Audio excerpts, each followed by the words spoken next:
Ya, jadi kalau menurut protokol VAR, apa yang terjadi kepada pemain eh, pemain yang dilanggar, ya, Mhm, pemain Argentina yang dilanggar sebelum gol itu dikembalikan lagi ke mhm. belakang itu adalah satu protokol di mana kita sebut kalau di dalam VAR itu adalah APP, attacking pass position atau tahap-tahap penyerangan. Apabila ada kesalahan dia akan balik kembali ke belakang. Nah, menurut menurut seorang VAR yang ngecek itu, Mhm. di situ pemain Argentina yang akan menguasai bola untuk gol pertama ya yang dianulir itu telah diinjak oleh pemain Mesir sebelum terjadinya gol yang ke depan itu. Makanya dipanggil lah wasit.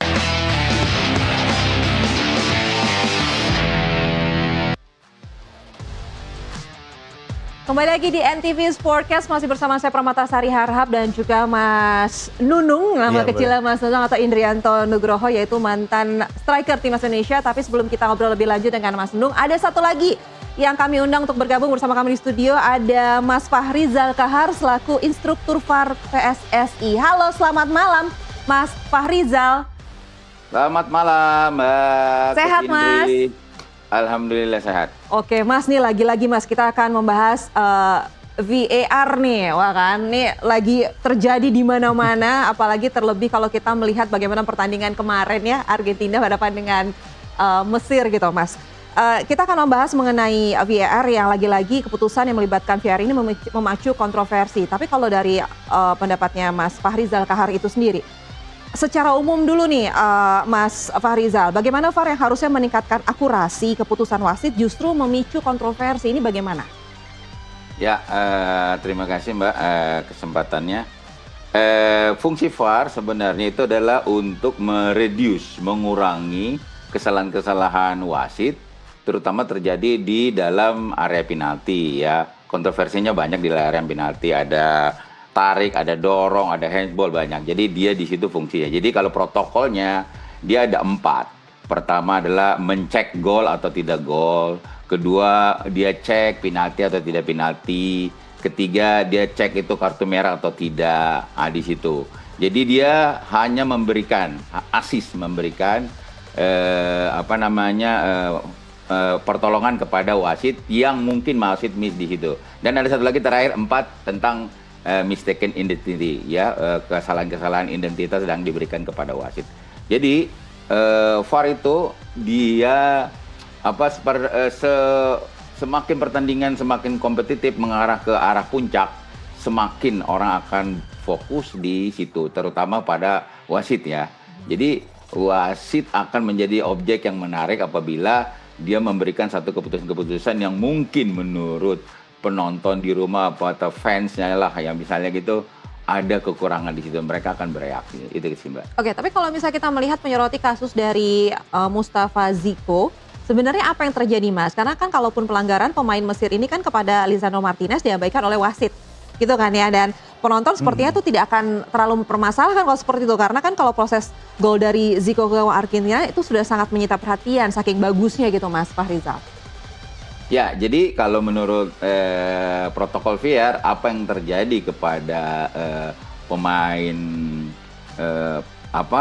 pemain yang dilanggar, ya, pemain Argentina yang dilanggar sebelum gol itu dikembalikan lagi ke belakang itu adalah satu protokol di mana kita sebut kalau di dalam VAR itu adalah APP, attacking pass position atau tahap-tahap penyerangan. Apabila ada kesalahan dia akan balik kembali ke belakang. Nah, menurut seorang VAR yang ngecek itu, di situ pemain Argentina yang akan menguasai bola untuk gol pertama ya yang dianulir itu telah diinjak oleh pemain Mesir sebelum terjadinya gol yang ke depan itu. Makanya dipanggil lah wasit karena VAR dia hanya fungsinya membantu karena video assistant referee, jadi membantu asisten. Nah, itu subjektif.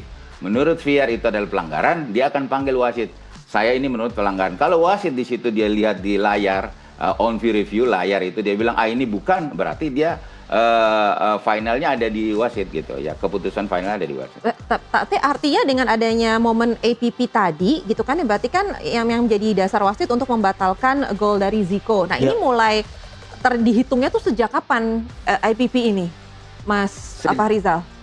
sejak ada peluang yang memperoleh di situ masuk ke kategori protokol, di situ ada gol atau tidak diberikan gol. Nah, tadi di sini dia masuk diberikan gol. Apa sih yang harus diperhatikan? Itu dia latih perjalanan sebelum gol. Ada kesalahan yang dibikin dibikin oleh seorang attacker yang membuat gol di situ timnya ya. Jadi itu harus di cancel karena apa? Terlibat dulu membuat kesalahan sebelum gol dicetak itu. Oh, oke. Tapi gini, saya tuh akan kalau kita lihat di gambar sini kan ada foul, ada no foul di sini ya, kita lihat ya. Berarti memang dikatakan tidak ada. Ya, jadi kalau misalnya sistem VAR, kalau misalnya di freeze gini, dikakuin ya, orang akan melihat ada benturan, betul ya. Tetapi kalau di dalam sisi yang berbeda, bola, ya dari sisi berbeda, normal play, karena di VAR itu dia mempunyai banyak angle kamera, Mbak. Jadi kamera angle dia harus cek semua apakah itu ada impact atau tidak kepada pemain tersebut di dalam lapangan di situ. Makanya wasit, ya seorang VAR itu adalah wasit di dalam. Dia melihat ya dengan angle yang dia punya. Makanya kedua kejadian yang hampir mirip tetapi satu sisi ada perbedaan di situ. Yang Muhammad Salah yang jatuh di dalam area penalti itu kan. Berarti itu pelanggaran. Tidak disebut pelanggaran karena itu normal football contact, karena di situ tidak ada kaki seorang pemain pemain Argentina untuk ya dengan terang dengan jelas itu untuk mengenai kaki Muhammad Salah, karena Muhammad Salah juga sudah tidak berimbang badannya, karena badannya bolanya sudah dilewati oleh Muhammad Salah di situ. Jadi kakinya mengenai pemain Argentina itu pada saat ya Argentina pertama itu kan mengenai bola. Dia menaruh kaki dan pemain Mo Salah itu mengenai kaki Argentina, dia jatuh dengan keseimbangan. Kalau dilihat di situ ya, karena kalau untuk disuruh panggil ke VAR harus berhitung banyak. Karena apa? VAR itu harus obvious, jelas baru dia panggil wasit. Nah, ini yang saya mau tanyakan juga sih, banyak juga orang awam seperti saya yang juga belum tahu gitu saat kapan official VAR ini melakukan kontak kepada wasit. Sebenarnya pas kapan? Nah, itu kan subjektif kalau dia panggil wasit. Dua informasi penting dari VAR itu harus dipatuhi oleh wasit. Pertama, faktual review. Faktual itu adalah hanya menyebutkan misalnya tentang offside. Wasit tidak bisa memutuskan offside kan. Di situ misalnya asisten mengangkat bendera offside, dia raise flag offside. Sistemnya wasit delay whistle. Setelah gol, asisten angkat bendera, wasit akan mengangkat angkat tangannya untuk mengikuti asisten. Tetapi dalam VAR dia akan mengecek di situ golnya sah nggak gitu ya. Karena apa? Wasit dia tadi tidak serta-merta pas asisten angkat bendera dia langsung tiup, karena dia harus mendelay whistle sampai bola itu gol. Nah, di situ dicek apakah di situ onside atau offside. Apabila onside, wasit diberitahukan oleh VAR bahwa referee, this is factual decision, onside, goal gitu. Jadi dari dalam. Tapi kalau misalnya kalau kita mau panggil di on view review, wasit panggil ke layar kecil itu, Mbak, dia harus jelas, harus memang benar-benar jelas. Kalau tidak jelas, dia harus follow referee. Bagaimana angle-nya? Kalau dia cari angle dia tidak dapat, dia harus follow referee. Gitu. Tapi sekarang gini, sebenarnya untuk posisi VAR dan juga wasit itu seperti apa sih hierarkinya, Mas Fahrizal? Karena kan tidak selalu wasit yang melihat VAR menganulir keputusan sudah diambil. Jadi sebenarnya itu bagaimana hierarki keduanya ini? Ya, hierarkinya VAR itu adalah membantu, mengasis. Jadi final decision-nya ada di referee. Ya, jadi kalau misalnya ada sesuatu, misalnya tadi yang berkaitan dengan pertandingan Argentina dengan Mesir. Pertandingan yang gol dicetak oleh Mesir. Nah, sementara VAR lihat di situ ada pelanggaran di situ. VAR akan panggil, referee, I recommend you to on view review possible. Karena apa? Sebilang possible kemungkinan. Karena dia yang bukan memutuskan keputusan itu, wasit yang memutuskan. Jadi wasit yang datang, wasit yang lihat di layar, oh iya, menurut saya ini betul ini ada pelanggaran, jadi harus saya cancel. Jadi gitu. Jadi subjektif. Dia nggak boleh bilang, ini pelanggaran, ini tidak pelanggaran. Bukan begitu ceritanya. Oke, sekarang gini, saat ini kan VAR menjadi bagian dari topik perdebatan para penonton sepak bola. Pak Fahrizal mungkin ada pesan khusus mengingat Piala Dunia ini 2026 sudah masuk ke fase yang krusial, udah hidup dan mati gitu ya. Mungkin dari babak kemarin juga udah hidup dan mati, tapi kali ini kan sebagai penentuan di babak 8 besar atau perempat final. Ini apa kira-kira? Karena kan kalau kita ngomong VAR kayaknya makin kesini makin banyak nih, apalagi kalau kita Argentina juga perjalanan masih panjang. Ini gimana? Iya. Jadi ada dikotomi ya yang ada timbul di medsos apalagi di kita-kita. Jadi perbandingan.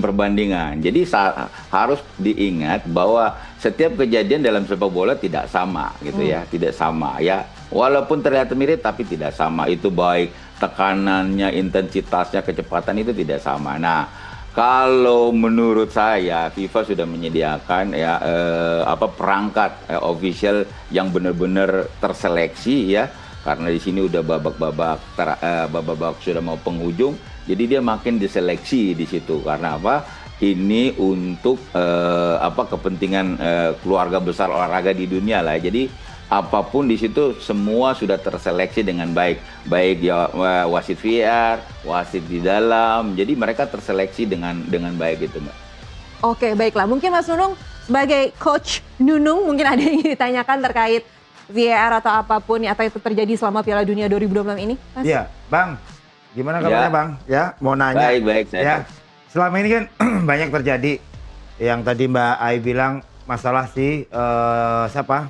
Mohamed Salah. Terus di beberapa pertandingan hal yang sama tuh terjadi, Bang. Ya, di kotak penalti nginjek. Nah, nginjeknya itu nginjek ke depan. Nah, bolanya ke depan. Itu apakah beberapa ada yang penalti, ada yang enggak? Ini menurut Abang bagaimana ini? Ya, jadi kalau dalam peraturan sepak bola seorang wasit itu dia bukan robot yang hitam putih. Ya, jadi dia konsekuensi itu pemain itu bergeraknya bagaimana. Ya. Kalau misalnya ada orang berlari, caranya berlari bagaimana. Kalau dia melihat sesuatu yang ganjil dari pergerakan itu pasti dia akan tiup. Karena setiap gerakan manusia pasti dia justifiable lah, dibenarkan gerakan yang normal gitu ya. Jadi kalau misalnya saya ingin challenge bola di situ, tetapi saya miss. Saya kena kaki dari seorang pemain, ya itu otomatis ada punishment di situ, ada pelanggaran di situ. Tetapi kalau misalnya saya mengambil bola itu kena, terus mengenai kaki pemain dengan intensitas yang mungkin dalam situasi normal kontak dalam sepak bola, no problem buat wasit karena sepak bola adalah challenge ya gitu. Bang, satu lagi Bang, kemarin Mbappe itu menurut Abang penalti atau tidak? Oke, ya. Yang akhirnya penalti itu tidak masuk. Ya. Itu menurut Abang, karena kiper menurut saya, kiper tangan masih tidak melakukan sentuhan. Kayaknya Mbappe melompat, Bang. Bukan kiper itu, pemain defendernya. Oh, defendernya, iya. Lupa kemarin. Karena ngantuk Bang soalnya. Itu menurut Abang gimana itu, Bang? Karena kan seperti sedikit melompat kan? Betul ya.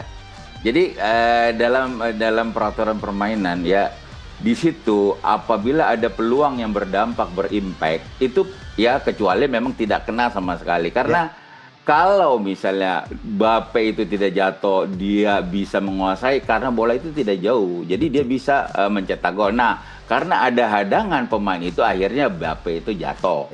Nah itu impact dari itu makanya wasit VAR setuju kalau diberikan penalti begitu. Oke, tapi gini Bang Fahrizal dan Mas Nunung mungkin gini ya, ada di dalam beberapa kesempatan di VAR itu sendiri untuk tampilan offside atau tidaknya gitu terkadang tuh suka lama banget gitu ya. Suka lama munculnya. Sebenarnya apakah memang ada kendala teknis nggak sih sebenarnya kalau dalam satu pengoperasian VAR itu sendiri? Ya sebenarnya itu VAR itu sudah dilatih untuk membuat garis offside dengan sebaik mungkin karena itu berapa mili pun pasti akan terdeteksi di situ karena dia pakai kalibrasi dan line offside. Jadi di situ sudah dikalibrasi. Jadi kalau misalnya kita menggambar seorang pemain yang hampir rata sama dengan defender, apakah di situ dia harus benar-benar mencari yang paling depan kakinya siapa, paling terakhir kakinya siapa. Kalau pemain bertahan yang paling terakhir berarti onside, pemain attacker yang terakhir berarti offside di situ. Jadi kalau misalnya pengiriman gambarnya lama, itu teknisnya mungkin. Tapi situasinya mereka harus benar-benar detail untuk mendapat satu decision yang bagus, keputusan yang baik. Gitu. Berarti seringkali juga ya namanya video assistant referee juga ada kendala teknis ya. Nggak selalu membantu dengan lancar, biarpun dia sebagai asisten juga ada kendala teknis, dan biarpun seperti itu nanti putusan akhir tetap di wasit gitu ya Mas Fahrizal Kahar ya. Oke, baiklah. Terima kasih Mas Fahrizal Kahar atas waktunya dan perbincangannya. Selamat malam dan sehat terus ya Mas. Malam Mbak Coach, malam. Ya Bang, makasih Bang. Itu tadi adalah perbincangan kami dengan Mas Fahrizal Kahar selaku instruktur VAR PSSI. Tapi sekarang ini Mas Nunung, kita sebelum kita break lah, tadi kita sudah berbincang terkait VAR. Kalau menurut Mas Nunung sendiri terkait VAR dan juga aturan-aturan baru di dalam Piala Dunia yang kali ini di 2026 dengan segala sesuatunya yang mungkin berbeda dari tahun sebelumnya, itu bagaimana? Ya menurut saya ini perkembangan sepak bola. VAR itu ada plus minusnya. Di apa ya istilahnya, minusnya ya itu tadi harus menunggu. Akhirnya pemain punya kondisi dia akan menurun lagi. Nah di satu sisi plusnya, hal-hal yang seperti tadi kita bicarakan dengan Bang Kahar, secara penalti atau tidak. Nah ini bisa dijelaskan. Karena oh ya ini nginjak, ini menyentuh seperti ini. Tapi sebelumnya itu pun pernah terjadi juga banyak di sepak bola kita juga banyak Mbak. Terjadi hal-hal kayak gitu. Akhirnya maaf ya, akhirnya jadi berantem. Hal-hal itu. Sebenarnya ada plus minusnya tadi. Dan ya ini kayak semacam kiper harus 8 detik. Itu meringankan juga bagi wasit juga. Karena 8 detik itu cukup untuk 1, 2, 3, 4, 5 kiper sudah harus melakukan operan. Jadi biar tidak terlalu lama istilahnya pertandingan akan berjalan dengan menarik. Oke, sepertinya perbincangan ini semakin menarik, tapi kita harus jeda sejenak, jadi jangan kemana-mana. NTV Sportcast akan segera kembali.